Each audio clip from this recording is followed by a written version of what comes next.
Hello and welcome to Career Atoms. In this video we'll talk about some simple but really great methods of self-evaluation that will most definitely help as you begin to think about marketing yourself and embarking on a concerted job search process. There are a few key elements that can aid self-evaluation, and the first is to complete some brief online psychometric tests.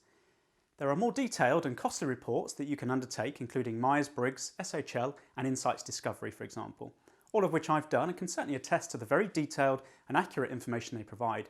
But I have to admit that I also really like the completely free online assessments from sites like 123test.com. I'm not in any way compensated by this website, but the ease of user experience and the mere matter of minutes they take to complete, they're absolutely fantastic to give you a very quick snapshot picture of yourself.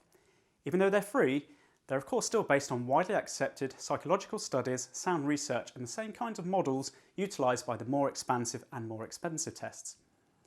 123test.com provide over 20 different tests, but if you haven't done anything like this before, there's 4 or 5 key ones that I think would really help as they look at things like career aptitude, work values, competency and personality tests.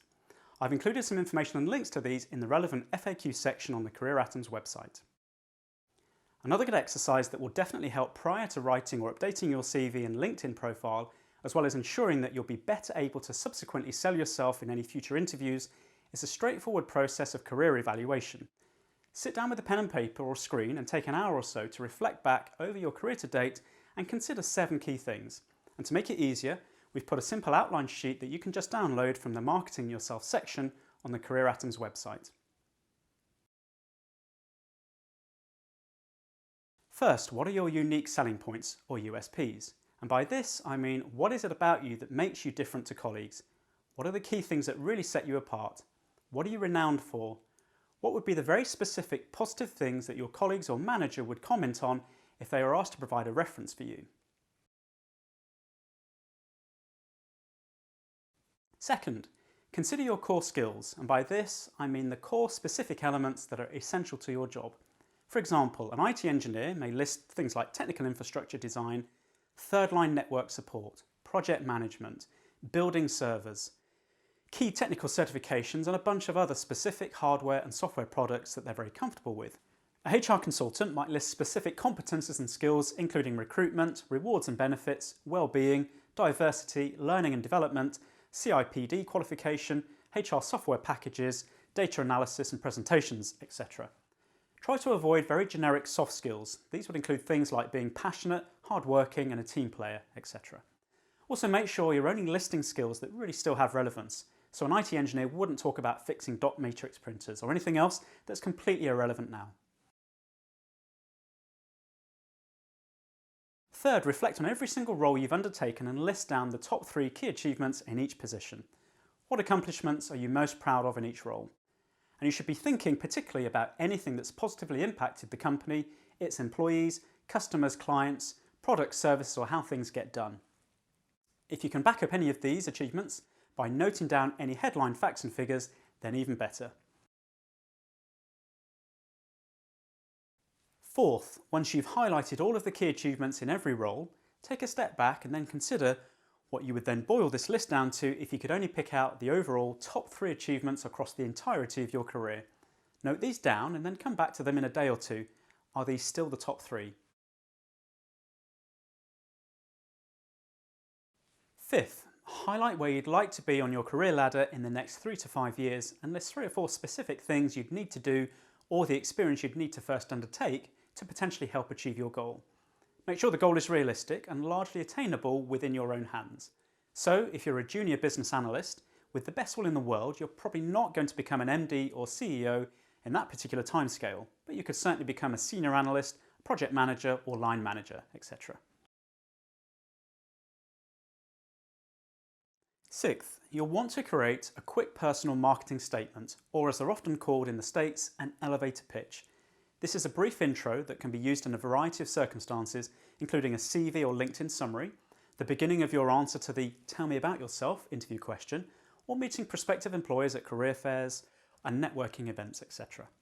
There's plenty of examples of elevator pitches online, but I'd keep it very simple, to the point and succinct. 20 to 30 seconds would suffice. What you primarily need to cover is who you are, what you do, and who you do it for.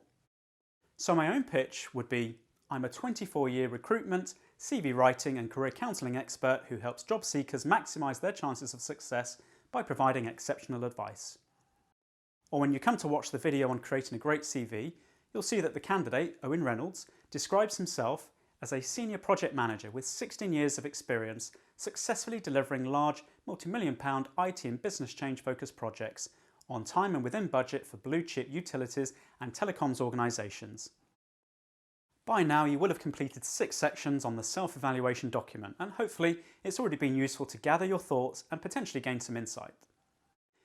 You'll more fully come to appreciate the specific value of this exercise as you watch some of the other Career Atoms videos that align with your job transition journey. For now though, you have one final 7th section to complete of the document. Career anchors are your own unique perceptions of your career-related talents, abilities, competence, values and motives. Essentially, it's how you personally construct meaning out of work. They're useful to understand and explore because they can help you evaluate just how well your own priorities are reflected in your current role, i.e., if they're not really reflected, you're probably not in the optimum position. Plus, they can also assist in planning career changes, since by understanding your own career anchors, you can then better assess the kind of roles or companies that could be a preferable cultural match. Career anchor theory was originally developed by Edgar Schein in the mid-1970s when he was a professor at MIT. And the list of anchors has expanded over the intervening years. Whilst you might see differing numbers of anchors, most psychologists stick with 8 core ones, and they include things like security, autonomy, creativity and lifestyle. I've outlined each of these anchors and what they represent on the website. And I've also put together some instructions for completing a very straightforward career anchor evaluation exercise. So please take the time to go through this and then note down the exact priority order of the 8 anchors on your self-evaluation document. Spending just an hour or so completing this self-evaluation will be very beneficial at this early stage of your job search process. Thank you very much for watching, and I wish you the very best.